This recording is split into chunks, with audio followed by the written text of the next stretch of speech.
Hey everybody, it's Allie and welcome to our Y&R chat for Sunday, April 12th, 2015. Why did it have to be Courtney? Why? Of the group of people in the Scooby-Doo gang that are all connected to Austin's murder, Courtney was so low on the list of people who I would have liked to have seen murdered and shoved into that armoire. At the end of the day, I keep thinking, why couldn't it have been Abby? I mean, really, there are so many other characters that I could care less about, and yet Courtney I felt somewhat connected to. I never believed her as a police officer, but I certainly liked her character. She was getting married next week to Noah. I was excited about that. I didn't expect that the week was going to begin with her murder. It's so disappointing, and yet at the same time, I just am having a hard time believing that these people are really dead. Is anybody else getting that idea? Did Y&R just decide to go kill a bunch of their minor characters? Or is there any chance that Courtney found out who the murderer was, what the big secret was, and somehow took some kind of drug or something to make herself appear dead so as to flush out the actual murderer? Because there's just still this part of me that also thinks that Austin is still alive and that they've taken some kind of drug that made it appear that they were dead, but really that they're gonna walk into a scene in a couple of weeks and we're all gonna gasp and realize that all of this running around and all of this craziness has been for nothing. I don't know, maybe that's just my skepticism. I don't know. I'm so lost about this whole thing. I feel like I can barely even continue to speculate because every single week it's like somebody else did it. I start thinking, oh, maybe it's this person, and then I get comments from you guys with a myriad of different ideas of who could possibly be the killer, and I mean, anybody could be behind this. Absolutely anyone. The thing also that I think is weird is right before we found out about Courtney's death, a gloved mystery hand enters into the police station and puts a flash drive into some hole and infects the entire Genoa City PD police department computers with a virus. So now the police station has been hacked. All of their stuff is missing. I guess hacking in the same, is that hacking related to the hacking that went on at Jabot or with Victor or Newman, and why was this gloved hand person able to just walk into the GCPD undetected? Because there were other police officers walking around in the background and nobody seemed to pay any mind to maybe a masked bad guy. It seemed like somebody who would have seemed natural to be there, and that's kind of what makes me think maybe it was Courtney. Maybe she is still alive. I just don't know. I thought we were gonna have a wedding with some fabulous fashion, and instead that wedding was off. Courtney sent that text message to everyone, meet me at the cabin. I knew it wasn't her. That much I did know, but it started to seem fishy the second everyone gets up to the cabin and all of a sudden it's, where's Courtney, where's Courtney? It dawned on me immediately, ooh, you better check that cabinet. Dollars to donuts. Courtney shoved it in there, and of course that's exactly where they find her. Her body's shoved in there. She's looking still so beautiful, beautiful and ice cold in her wedding attire, completely dead. Headband still affixed perfectly. She's been murdered, but the head dress that she had was still on and intact. It was a real bummer of a moment, and I'm having a hard time accepting it. Maybe that's just me not wanting to accept it, but it was really sad. Noah was supposed to get married earlier in the day, and now he's finding his bride in a closet dead. It's horrifying, and he really broke my heart. I mean, everybody in the room is shocked that now one of them has turned up dead, and Noah is just hunched over her body, crying and not wanting to accept it, not wanting to believe it, not wanting to even leave her for a moment. It was really sad, and of course they find a note in her dead hand that says, "I warned you, stop digging." So this is clearly retaliatory, and in that moment, I think it was Mariah who realized, whoa, we can't continue to keep this to ourselves anymore. We need to call the police. And she did. She calls Paul in to investigate, and now the question of who killed Austin is so much bigger. Who is killing the people of Genoa City? Who is this psycho murderer on the loose?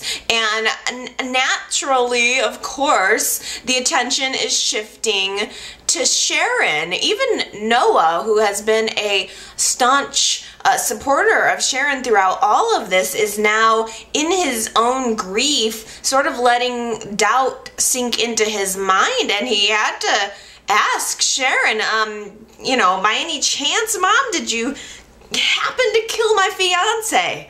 I kind of enjoyed, I hate to say it, but I did kind of enjoy Noah throughout this process. That was the highlight of Courtney's death for me, getting to see that raw emotion coming from Noah. I kind of enjoyed seeing him erupt at Sharon and say, oh, you know, you couldn't have killed Courtney, just like you couldn't have burnt down the ranch house, just like you couldn't have done this and that and the other thing. And it's not that I thought Sharon deserved what he was saying to her. It was vicious, but it was just so good to actually see some emotion from Noah. I think throughout the Austin murder thing, we've seen a lot more of what this actor is really capable of, and it was just good to get a sense of that when he's kind of been more of a background guy throughout, you know, well, really since he came onto the show. But it was very painful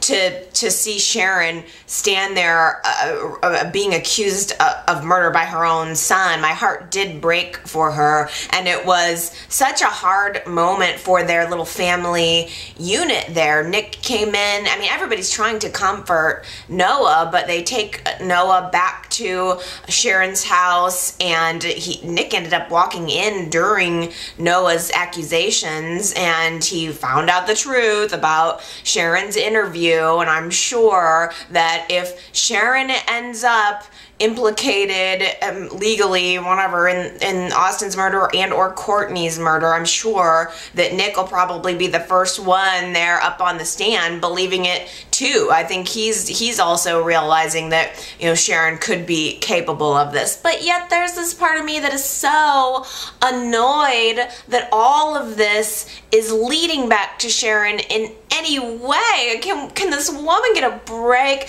I like Sharon. It is a storyline that has brought in a lot of other characters. It is a very encompassing, engulfing type of storyline, and that's cool. Yet just at the same time, like, does it always have to go back to Sharon either being a psycho or being a victim? Can we not do something else with that? It's, you know, something messed up happened in Genoa City, must be Sharon.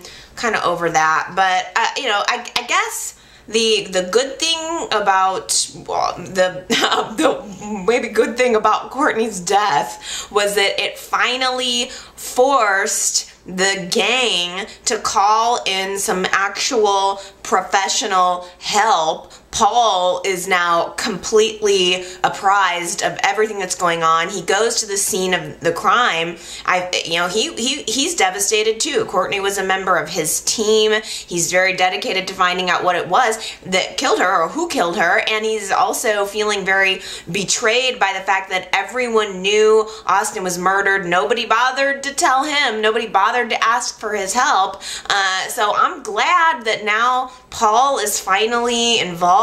Courtney's death seemed to be the catalyst to tell him, the catalyst to, let the police do their job and not leave a murder case to a bunch of kids. Dylan and Paul would make such a good team. It's a shame that this whole situation has caused them now to be pitted against each other, because it's starting to look like Sharon's the murderer and Dylan's the only one who really, really believes in her innocence. Dylan is... he's getting caught up in all of this, whether he likes it or not, and it's going to end up being to his own detriment. And in fact, quote of the week comes from Avery. Sharon is a bottomless pit of need. Wow. Great quote, and true on some level. Poor Avery's had to stand by and watch Sharon kind of draw away Nick from her through her neediness, and now it's sort of happening with Dylan, and I'm afraid, I don't know, it's just like dysfunction is around Sharon. It's all around her, whether she is intentional about it or not. There is just something about her that has some really bad luck, and now it's pitting Dylan, putting him in a bad place with his relationship. It's pitting him against his father, and I don't know, Dylan just seems to relentlessly believe in Sharon. I don't know if it's so much that he believes her or he wants to believe her, but he was kind of snooping around in her house a little bit early in the week looking for some kind of evidence. I think maybe he just really wants the truth, but he's looking around and he overhears a voice message come into her home phone, and it's some guy calling from a body shop about some work that Sharon's having done on her car. And the guy says some offhanded remark about, oh, you did some damage to your car. What were you doing driving out in the woods there anyway? Driving this car out, that deep in the woods or something like that. So it, of course, just makes Sharon look guilty. What was she doing out in the woods anyway? Sharon comes home and there's a confrontation between her and Dylan. He questions her about it and she reveals, okay, I did go back up to the cabin and apparently she did do some damage to her car. The thing, basically Sharon's story was that after she left Dylan and Avery's apartment toward the end of last week's shows, rather than going to her son's wedding, she remembered something about the night of Austin's murder and she went up to the cabin instead. So Sharon, again, having a little hard time believing this, she decided to pursue that little clue about the night of Austin's murder rather than going to her own son's wedding.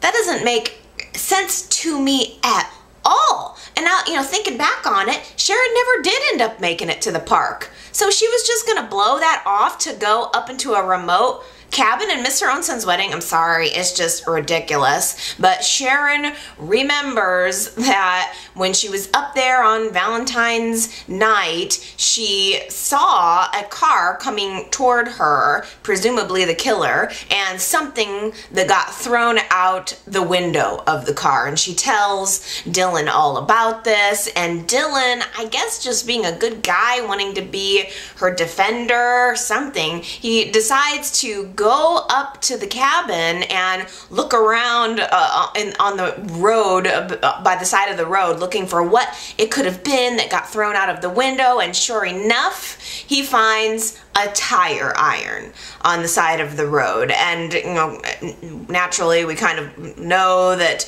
Austin had some head wounds, some sort of blunt force trauma, so here's the murder weapon. Dylan, just being his own little junior private eye, picks it up and is getting ready to take it back to Genoa City when Paul calls him on the phone. Paul's now found out that not only did everyone in the little Scooby-Doo gang know about the murder and know way more than him, but his own son knew, didn't tell him, and is concealing evidence. And Paul just called him. He is like, Dylan, get your ass down here to the station right now. And Dylan was like, okay, I will, kind of placating Paul, but now he's got this potential murder weapon in his hands. He goes to Avery's apartment instead, still totally blowing off Paul, who could be someone that could help him. You don't trust Paul to keep the secret or to keep this on the down low? I don't know why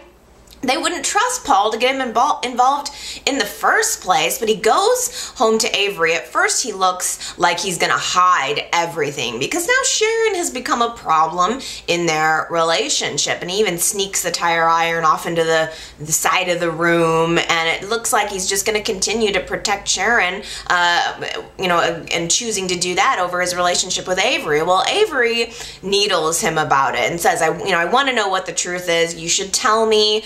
He agrees to tell her only by way of paying her to become his attorney or Sharon's attorney or something. He retains her as a lawyer so that he can disclose all of this information to her. And I gotta give her credit. I would be like, I don't want to have anything to do with Sharon. I don't want to have anything to do with any of this, but she didn't. She agrees to help. Dylan is completely honest with her. He tells her all of the information he knows up until that point, and that's when Paul comes knocking on the door. Oh, you couldn't make time to come down to the police station to talk to me about this? Well, I'll just come show up to you. And he does, and he starts, he's ready to kind of look around the apartment, and before anything is seen, Avery, we realize, has taken the tire iron and hidden it. So now Avery is also complicit in what's going on. She is aware, as an attorney, she's aware of evidence in a crime, potential evidence anyway, from a crime scene that's been removed. And now, not only does she know about it, but she's helping Dylan cover it up. So truly, she's doing this because she loves Dylan. And I think later on in the week, it sort of looks like, maybe she's ready to move on from him. But I do think that Avery's being involved in this at all is a testament to how much she loves that man, because I don't know if I could have done it. Paul is standing there asking questions of Dylan, and not only has Avery helped him with this evidence, but she has to stand there and watch him lie as Dylan says, oh, actually, no, Sharon couldn't have been at the scene of the crime that night because she was with me. She happened to be with me on Valentine's Day night when Austin was murdered, and she was with me earlier today or last night or whatever when Courtney was murdered. So now, gosh, Dylan's really putting his entire life on the line and his fiance's life on the line for Sharon. It's such a huge sacrifice. And I tell you, I feel bad for Avery having to watch all of this go down, but I also think not only does Avery love Dylan, but I think she also believes in him. And if he has conviction about something, then she believes in him. And he knows that if it weren't for him helping Sharon, the town would string her up I mean, they'd be at her doorstep with pitchforks. They'd have no problem, pitchforks and torches. They'd have no problem just like ripping her to shreds, convicting her, closing the book, and then nothing else to be said about it. So Avery agrees again to elude the police and have the tire iron independently tested. So she's got some connections. Oh, asking somebody to do that, it's just such a big deal. I don't know why, but I'm having trouble getting over that. But she does.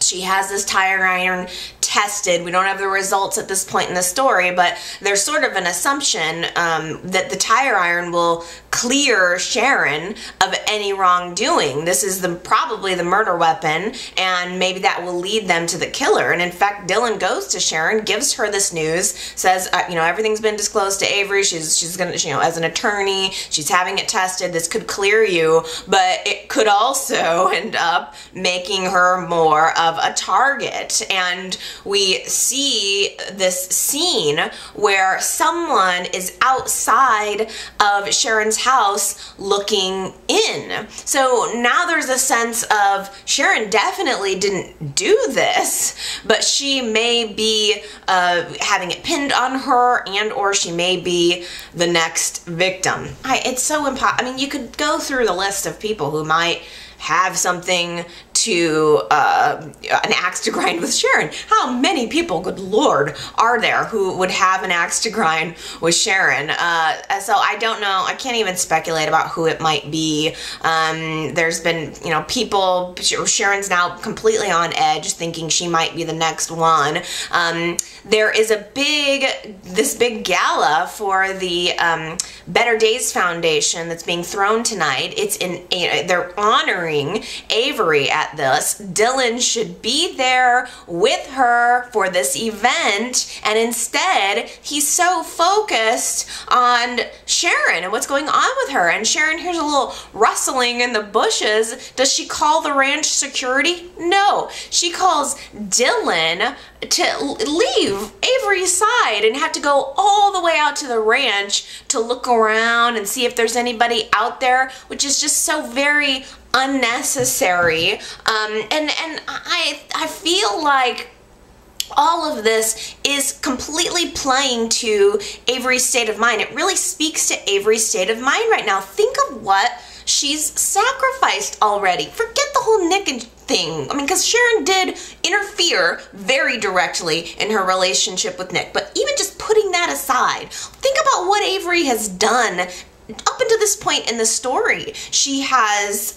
concealed evidence. She has refused to disclose information regarding a crime. She's put her entire law career, everything that she holds dear, everything that she's worked for, she's put that on the line for Dylan, who's putting everything that he has on the line for Sharon. Sharon is a bottomless pit of need. I think it's an interesting perspective, and it's an interesting view to look at the story with. And I'm not saying by any means that I don't like Sharon. Obviously, I'm a huge Sharon fan, but good Lord, I see the point. And I felt bad for Avery having to yet again go somewhere else without her man while her man goes off to rescue Sharon. It would get up under my nerves too. So the whole gala goes on without, you know, Dylan goes to Sharon.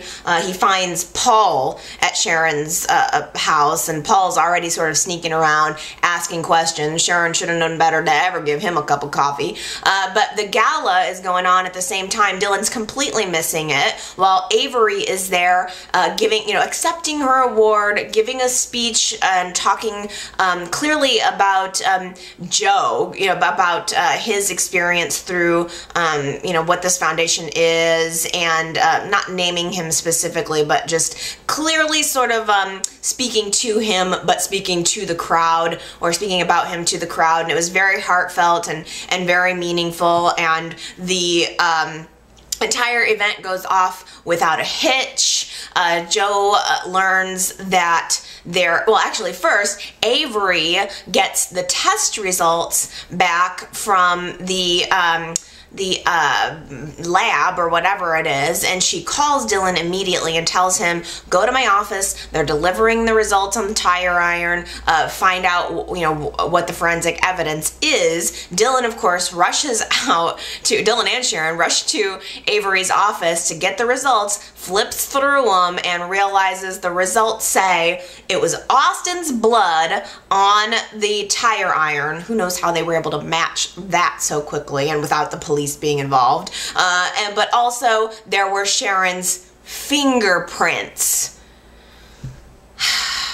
on the tire iron. Anybody else been playing with any fingerprints lately? Any other storylines where we've seen fingerprints lately? I don't even know what to make of it. It could be a complete coincidence, or it could be completely tied to Victor. He certainly has an axe to grind with Sharon, but so many other people do. I mean, I don't know why. I can't see Victor murdering Austin or having Austin murdered and trying to pin it on Sharon. So I don't know. I care less about the murder storyline at this point and more about the emotional connection and what's going on. Although I can't help myself from caring, I suppose, about the whodunit, the obvious whodunit. But back at the athletic club, or back as the gala is winding down, Joe learns that the Better Days Foundation has just become a beneficiary of a very significant inheritance, a very significant amount of money, and he wants to celebrate. This evening has been so great for him, for his foundation. He's feeling just really like victorious. Avery's been there right by his side. Everything's working out in Joe's favor. What a great life he has. Grabs a couple of champagne glasses, says to Avery, let's go up to my suite and let's celebrate. Let's have some champagne. And Avery says, you know what? This has been a great night. Let's go up and have some champagne. So they go upstairs. They're on the balcony. It's a wonderful night. They're toasting each other, and there's sort of a coyness between them. Neither one of them, almost like two teenagers or something. They don't quite know what to say, and they're interrupting each other's sentences, and it's a little bit awkward, but yet very familiar at the same time. And Joe is so overcome with his emotions of happiness that he leans in and he kisses Avery. And guess what? This time, she's kissing back. She's kissing back. She is now been pushed to the point where she's, I think, ready to be embraced by someone who wants to embrace her and wants to focus on her. And she begins kissing Joe, and first it's one or two kisses, and then it's more kisses, and she, you know, pushes him back and says, no, we can't do this, I'm with Dylan. And Joe is, of course, he's getting what he wants. I think this is, you know, he's actually getting her back. This is going so well for him, so he's kind of being more aggressive, and Avery just in an effort to try to stop herself from doing something stupid, she uses her hands and just pushes Joe back away from her, and old Joe goes flying over the balcony and onto the street below. He fell over the balcony, you guys. She pushed him off the damn edge. I mean, the previews for next week's show have Avery running downstairs and saying, call the ambulance, call the ambulance. I mean, this is working out absolutely perfectly for Joe. He's gonna wind up in the hospital. He's gonna be all bloody and broken. Avery's gonna feel so guilty for having done this to him, on top of the guilt that she has for kissing on him. And you know she's gonna be right there by his bedside, nursing him back to health every step along the way. She's gonna have a lot to explain to Dylan, but at the end of the day, this is working out completely in Joe's favor. You want to talk about motive? Let us not forget that Joe had an axe to grind with Austin. Let us not forget that Joe had a connection to Victor, and Joe is damn sure benefiting from Austin's death and Dylan's defense of Sharon, because it's bringing him closer to Avery. Have you guys ever seen the movie version of Clue It was an 80s comedy with Tim Curry and a really wonderful cast, and it was basically an hour and a half long whodunit, where in one of the versions of the ending of the movie, it wasn't that one person done it.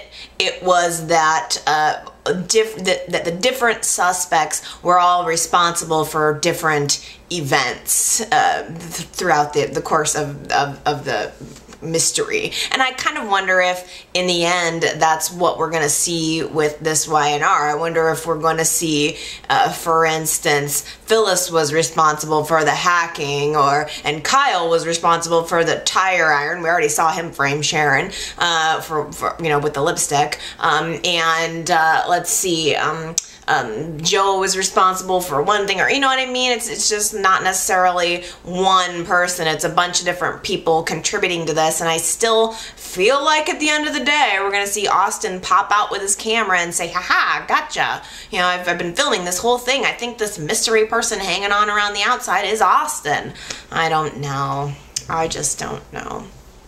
I tell ya, one of the more shocking moments of the week for me, even in lieu of all of this mystery craziness, was, oh my goodness, the Abbotts are all sitting around in the living room trying to figure out what secrets Victor might try to expose about them, and Jack drops this bomb on Ashley and just says, well, maybe the secret is that you're not really an Abbott. Well, blow my little head off. I feel like I knew this, but I don't know if I did.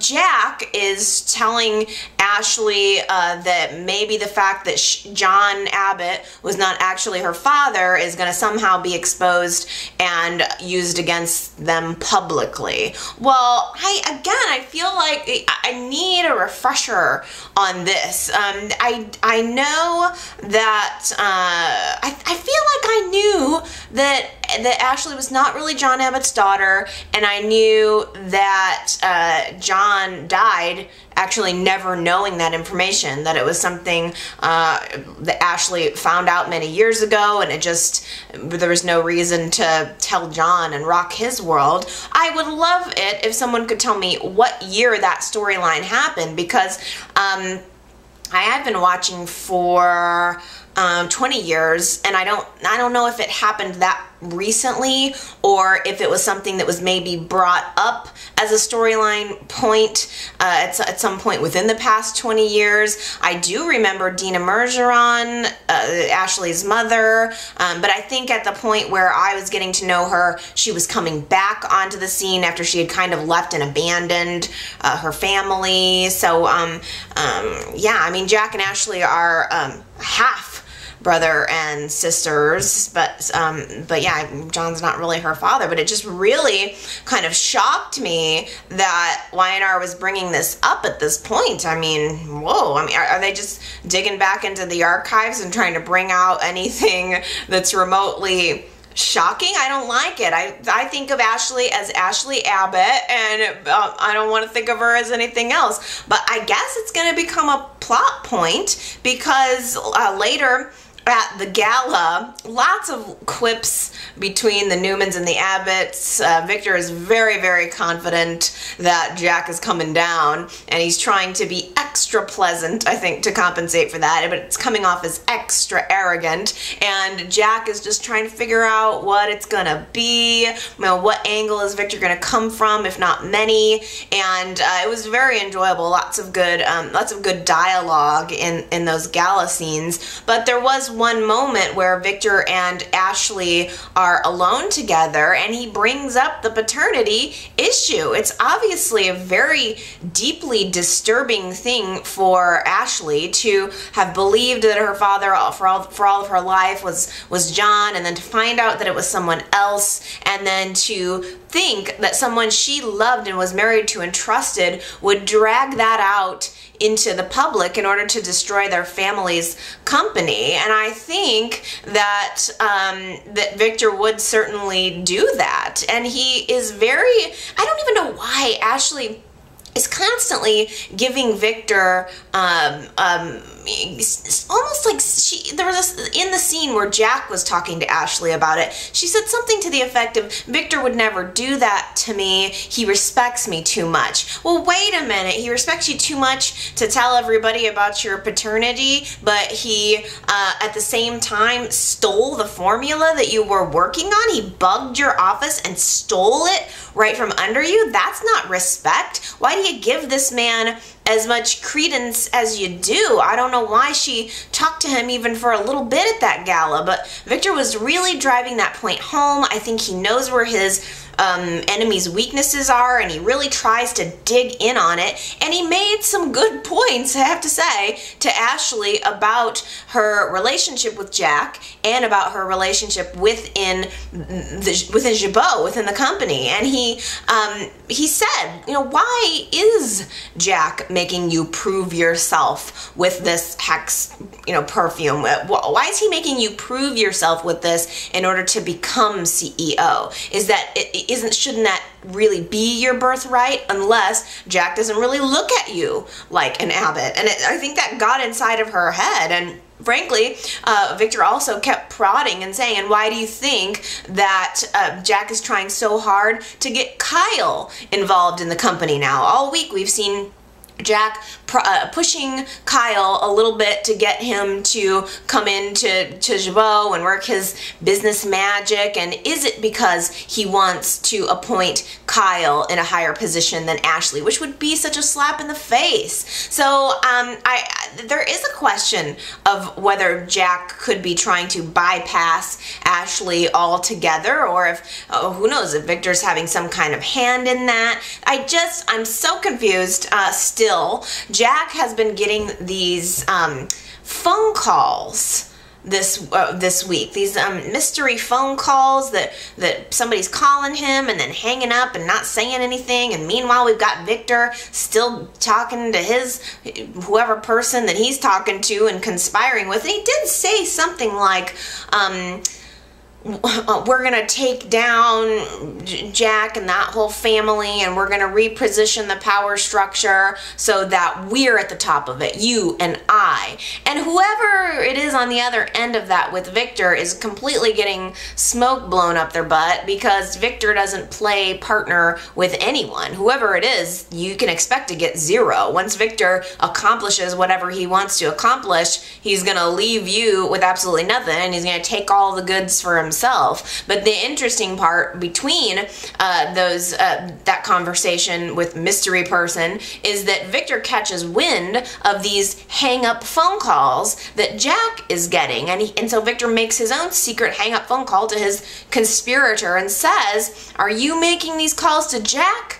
And the person says yes, and Victor says, well, you need to stop that. And I don't know if that would be Kelly. It's almost like, that's kind of why I think this clue analogy works. I mean, I think it's not all one thing. The person in the confessional is not necessarily the person who's making the phone calls, is not necessarily the person who's connected to the Austin stuff. It's one big convoluted web that I don't know who's actually behind what. But I think possibly that conversation Victor had with whoever was making these phone calls to Jack, I think, you know, the fact that he had to call this person and specifically stop them might be the first sign that he has unleashed something that he cannot control. One thing that Victor is right about, Nikki does not need to be talking to Leslie or anyone else without an attorney. Leslie is trying real hard to get Neil off the hook on these charges that he's facing, and Leslie comes over to the ranch and she's asking Nikki questions that are kind of leading and sort of, I think, trying to draw out of Nikki what her level of responsibility was, what maybe even Nikki's level of her feeling of responsibility was. And Victor overhears it and says, no, Nikki, you need to stop talking, and Leslie, you need to leave. And I completely agree. I mean, Nikki's sees that as Victor trying to control the situation, and of course that's true, but she needs to keep her mouth shut. If she continues to go on and on about how not guilty Neil is, she's gonna find herself up a creek without a paddle. Why isn't she under suspicion? Where are the charges against her? I mean, I guess they have that too, but it's just, I actually agreed with Victor in that moment. I don't know what's gonna happen. Good Lord, with Neil and his trial. Is it me or is Christoph St. John looking almost a little bit sexy with his grizzly beard? At first when I saw him this week, I mean, his hair is big, his beard is big, and I thought, ooh, you need to just get a haircut, Neil. But then I took a step back and I thought, you know, actually it looks kind of good. I don't know why. But it's such a, he's in such a deep mess, and it seems like everybody else is trying to get him out of it except for him. Devon even goes to the assistant district attorney and tries to make a plea to him to please not be so harsh on Neil, because he's been through this and that, and Devon really tries to lay out what the circumstances of Neil's life were at the time of this accident, hoping that the ADA will go be lenient on him, but it doesn't work at all. Devon even tries to warn the ADA about this evil woman who was the cause of all of Neil's problems, and he said the only word to describe her is evil, or that's the best descriptor of her. Meanwhile, Hillary/Ann Turner is creeping around in the background, keeping an eye on the situation, clearly having a plan to get Neil out of this mess, but I'm not entirely sure what sleeping with the ADA is going to accomplish. She ends up scheduling a date with him and taking it up to her hotel room, and she's getting intimate with him. She's taking off his tie and being all sexy, and then gets him into bed, and they clearly slept together. I'm astonished at Hillary. I didn't think she was this bad. I mean, how awful must it feel to sleep with someone that you don't want to sleep with as a way to make up for sleeping with a man that you didn't want to sleep with while you were actually enjoying sleeping with his son? Adam finally tells Chelsea that Sage is sleeping with Nick. I'm kind of surprised that he waited this long to drop that bomb. He knew or was hoping that it would score him points with Chelsea if he was able to play the lovesick puppy over a wife that's cheating on him. And it worked so perfectly because Chelsea totally confronted Sage, and well, first of all, as if it were any of her business. I'm watching this scene and I'm thinking, ooh, Chelsea, you need to stay out of this. She was accusing Sage of, are you happy with yourself, or running around, and man, don't you know that man loves you, and clearly, playing or eating right out of Adam's hand. And Sage, she knew it was coming, I think, because Sage had told Adam to tell Chelsea that. So she had to be prepared for this reaction that Chelsea had, and I loved it so much. Chelsea's laying into Sage, and Sage just kind of cocks back and she says, basically, girl, you have been conned from the beginning. This has all been part of Gabriel's plan to make you fall in love with him. Oh, you don't believe me? Well, why don't you just look at the core of your being? Everything in you knows that this is correct. You think all of this is just a coincidence? No. He's been planning it from the beginning, right down to paying off the contractors to not finish our condos so that he could stay here and get closer to you. It was so great to see Chelsea's face at this reaction, really not wanting to believe it, but on some level totally knowing subconsciously. And as they're having this argument, a big beautiful bouquet of roses shows up, and it is an unsigned card that says something like, "Why settle for anything less?" which is exactly what Gabe had just told her an hour before, probably. They're having this conversation about Chelsea's love for Adam, and Gabe's kind of making the point that she's settling for Billy when she could have the love that she had with Adam, and then boom, a bunch of roses with an anonymous card with that quote on it. It was like ding, ding, ding, ding, ding. Chelsea has the moment of realization that everything Sage is saying is correct. And I don't blame Sage for blowing it all up. Sage has had it. And she even told Chelsea, "Don't blame me for telling you this, but boom, this is what it is." Well, Chelsea takes one of those beautiful roses and she just goes to find Gabriel, lays it right down in front of him, and questions him about everything, unveils all of the red flags that she managed to miss along the way, and Gabriel doesn't deny it. In fact, he admits every single thing about it. I mean, his love for her, that he wanted her from the first moment that he saw her, and that, you know, he manipulated in order to get closer to her. He tells her all of that. He tells her everything except for his true identity. And it was so passionate. I mean, really, the scene between Chelsea and Adam at the athletic club, where he's just really for the first time revealing his love for her. It was so deep, and it was so loving and romantic, and almost sort of what you would want someone to say to you who's been pining for you and loving you for so long. And it felt real, but it was also so very creepy and stalky at the same time. He admitted that he just had love at first sight with her. He saw her that first day in the athletic club, and he knew she was the love that he had been looking for. And then he researched her to know everything about her so that he could get close to her. It's on that weird line of romantic and completely inappropriate and stalkerish. And Chelsea, honestly, she's standing there just, I think, shocked-faced. But here's the thing.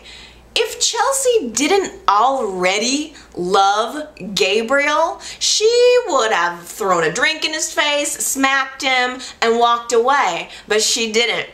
She stood right there and she soaked all of it in. Everything he was saying, even the shady stuff. And, you know, this is a woman who loved Adam Newman. This is, I mean, coming from her, it's almost understandable. She loved Adam no matter what he did. And I think there was, you know, if she could love someone like Adam who was willing to manipulate to get what he wanted, it makes sense that she would stand there and sort of take it from Gabriel. And she didn't even, I didn't sense any conviction in her voice as she told him to just stay away from me. You lied, whatever, just stay away from me. And she, runs away. But it was so clearly so that she didn't really have to deal with the feelings. I think she knew deep down that she was becoming connected to him, and she just hadn't admitted it to herself. And now he's dragging it out into the daylight, and she wasn't ready to deal with it, so she kind of ran away. It was deep, it was heavy, it was really good. Meanwhile, Gabriel and Sage have another meeting with the executor of Constance's estate, and Sage is ready to bust. I mean, she knows that Adam told Chelsea everything, and now Adam knows that Sage told Chelsea everything. So the working relationship that Sage and Adam had is now null and void. Sage just stands there in front of the executor and says, you know what, this is a complete lie. It's all a sham. We're not in love, and frankly, this man doesn't deserve Constance's inheritance money. And just like that, it's all blown up. There's nothing they can do to save that whole lie. I mean, at this point now, you know, the inheritance is completely forfeited. It goes to the Better Days Foundation, so someone who deserves it more will be receiving it anyway. It was a stupid provision in her will in the first place. But I tell you, I'm glad that the sham can be over with, because it means we're moving forward into the truth. And I'm finding myself really liking Sage. I'm not saying she's an angel. I know she's lying to Nick, and boy, that's gonna come back and bite her. But I don't know if it's maybe because she's closer to my age, or I don't know what it is exactly, but I do like her. I think she seems like a genuine person, and she also seems like grateful for what she has. And every time I see her with Nick, I believe that she feels just overwhelmed to find someone who actually actually wants her, whether or not it's gonna work out, whether or not it's true. But there's something that feels sincere about her that I'm kind of loving. And honestly, I was also kind of loving Anita this week. That woman has never been high on my like list, but it was so great. Let's see. Anita is at Chelsea's condo, and Chelsea's just told her all about Gabe's confession, and Chelsea went out for something, and Gabriel shows up at the door. So Anita and Adam have this moment together, and it was kind of fun. I really loved Anita taking the opportunity to nail Gabriel about his feelings for Chelsea, and Adam just played her like a fiddle. He knows exactly what to say to his former mother-in-law. Chelsea walks in the middle of it, sees Gabe, is like, you know, I told you I didn't want to see you anymore. Anita leaves the room, and Gabe manages to stay, and Chelsea reveals that she's really distraught because there's been some kind of emergency with Connor, and he might be rejecting the donor tissue that he received for his eyes, and she is completely destroyed over this, thinking that, you know, her son could lose his sight again. And what she doesn't know is that she's standing there with Connor's father, and Adam hears this, and he is just as invested as Chelsea at every step along the way, and he realizes that he is going to be there for his son no matter what. He takes her and Connor to the hospital. They get the kid checked out, and in fact, he's like ready to threaten the doctors every step along the way. It was very Victor Newman. It was very Adam Newman. No problem at all getting what he wanted, which I'm sure Chelsea found very attractive and secure on some level. I think that the appeal of Adam/Gabe versus Billy is that there's no question about how Gabe/Adam feels or felt about her. There's always this, does Billy really love Victoria? Is he always gonna end up back with her? You know, Billy and Victoria, they're the love story. Maybe I'm just a sideline. But, you know, with Adam, she felt like they were the love story. They were the epic love story. And you know, maybe she's starting to realize that it's something she could have with Gabriel, someone who is totally devoted to her. Now, I naturally thought, as Connor's problem came up, I thought, oh, this is going to be the thing. This is going to be what ignites the truth. You know, I thought maybe Adam's going to have to donate some tissue to Connor, something that only his father would have. I mean, I don't know why he wouldn't have been able to do that initially, but it's certainly still possible. I am still wondering if we're going to see, even though the Connor kind of came out of the woods, it seemed like everything was fine at the end of the story for the week. I wonder if that's going to flare up again, because I think that Adam may very well be able to play the long game when it comes to getting his wife back, but if Adam's son needs him, I think all games are off. You know, I'm gonna read some comments, but first something that didn't really fit in anywhere else. Just real briefly, Lauren hired Kane to work at Fenmore's. So he's going to be there from now on. I mean, he's under the guise of saying, you know, things aren't working out at Chancellor with Jill. I don't want to be second banana. I just want to work somewhere where I can have some impact. So Lauren is at the gala with Michael, hearing this give me a job pitch from Kane. And Michael is like telling her every step of the way to do it, to hire him. Oh yeah, you should definitely hire Kane. I mean, last week we saw Michael kind of orchestrating a dinner between Lauren and Kane, and now this week he's encouraging Lauren to hire Kane. So it's almost like Michael is pushing them together. I don't know if it's a test or if he is afraid that he is not going to make it and he wants Lauren to have someone to be able to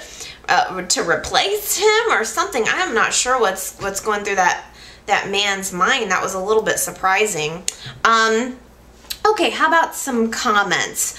Let's see. On the Adam topic, Anna called in and left a very, very good point. She says, why didn't Adam tell Chelsea that he tried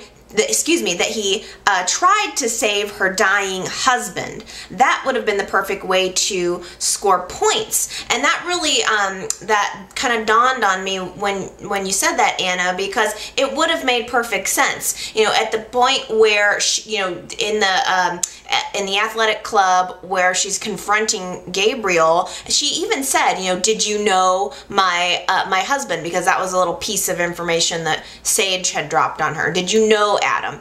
And he skirted his way about it, saying, yeah, I learned all about him when I was researching you. But it would have made so much more sense if he would have said, yeah, actually I knew your husband because I was trying to save him that night. It would have connected with the story, and it would have made sense for him to say to gain points with her. So I don't know, I think maybe you need to be a writer for YNR, Anna, because that makes more sense to me. Also, please feel better, and I'm very, very sorry for your loss. I know how you feel.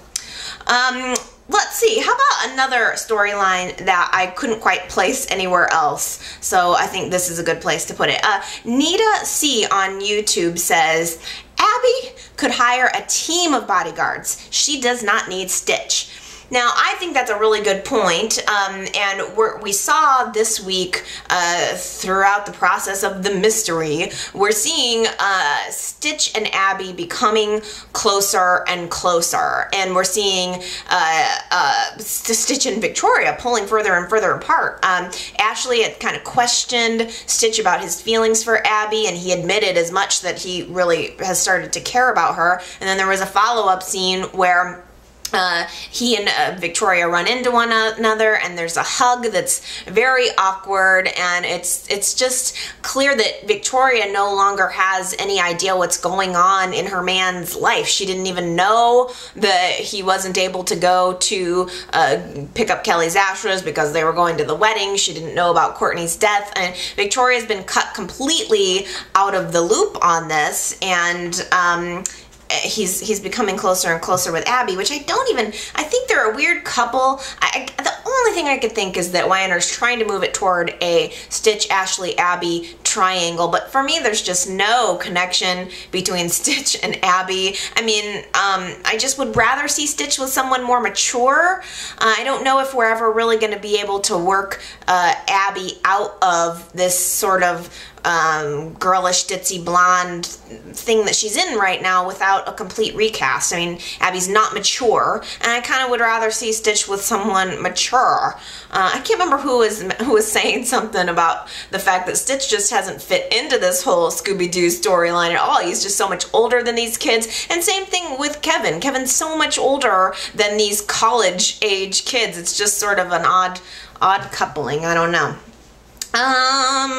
Let's see. Well, speaking of the whole Scooby-Doo gang, Connor called into my voicemail kind of talking a little bit about Noah and his reaction to Courtney, and Connor was saying that, you know, this may be the beginning of Noah becoming a very, very dark character now. And I think that's a good point, and we're sort of seeing little flickers of that in his, you know, vicious reaction toward Sharon. And I maybe wouldn't even mind seeing Noah turn a little bit darker. Just I want to see something from him, something a little different. But Connor had also made the point that what if Jamie is the one that's behind all of this? Jamie, the kid that Summer and Fen tortured relentlessly in high school, he would certainly have a motive to want to get back at these people. You know, it's as good of a theory as any, for crying out loud. I mean, anybody could have done this. Henry called into my voicemail also and said, could Detective Harding have anything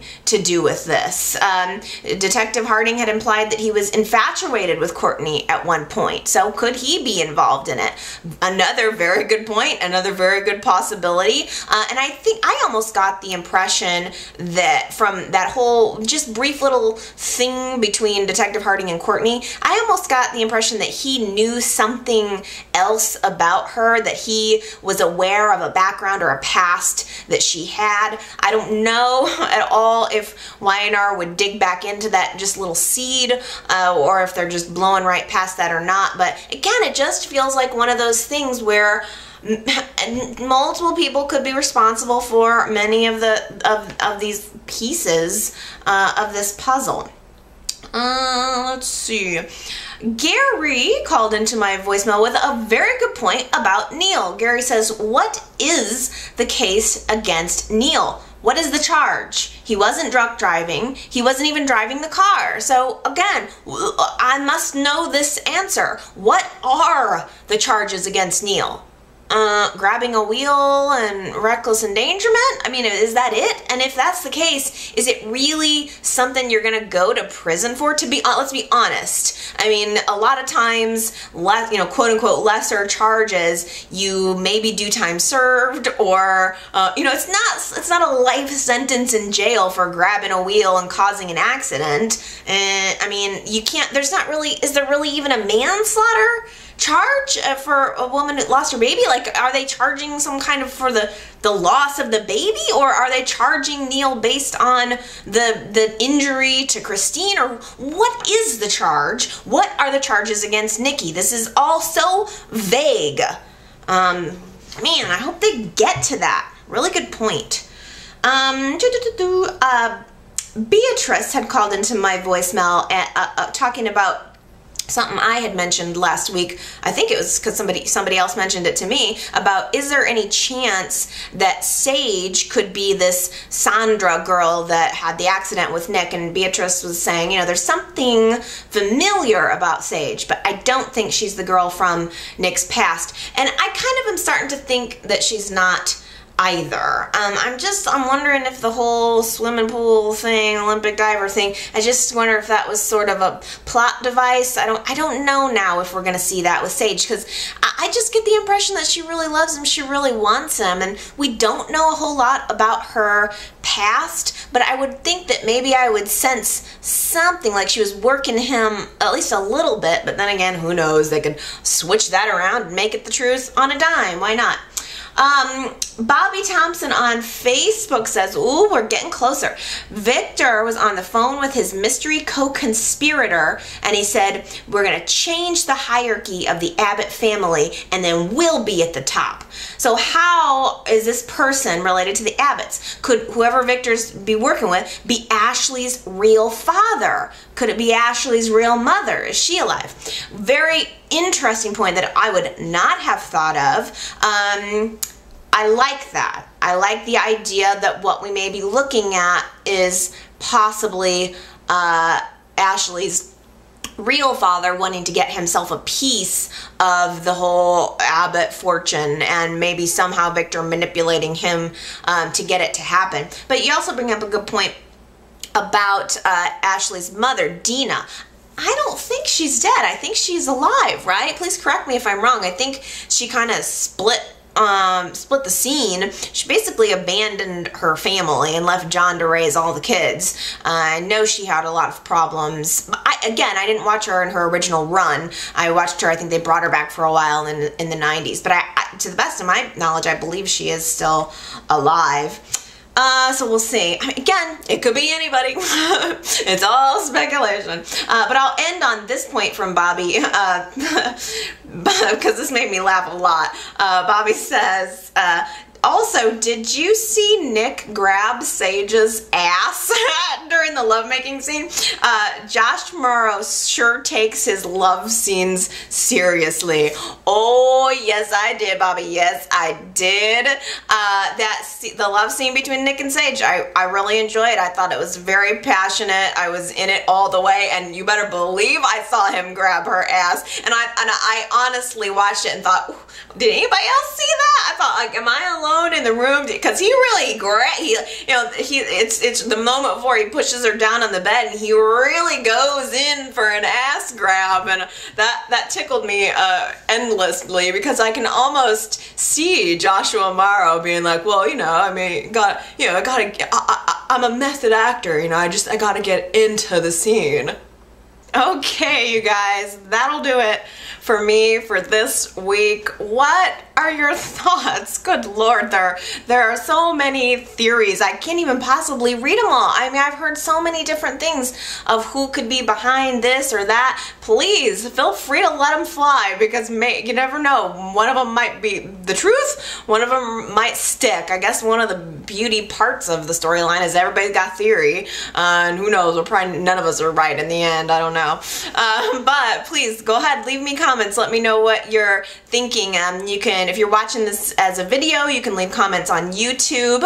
You can also call into my voicemail at area code 309-588-4569. You can also go to yrchat.com. You can leave a comment there, and from there you can leave comments on Facebook or Twitter. So there's a million different ways.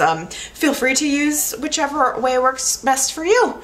I like video, so I like making videos, I like making podcasts, and that's the best way for me to get my thoughts out to you. I hope that you enjoy them, and I would like next week to be a little lighter. I mean, there were like no yucks this week whatsoever. I don't think I barely laughed at all in the past hour, so maybe Y&R could lighten it up just a little bit. I mean, I don't need everything to be like melodrama. We could lighten it up a little, and that would be okay with me. So we'll see where we are next week, and until then, I hope you guys have a good one, and I'll see you next Sunday. Bye.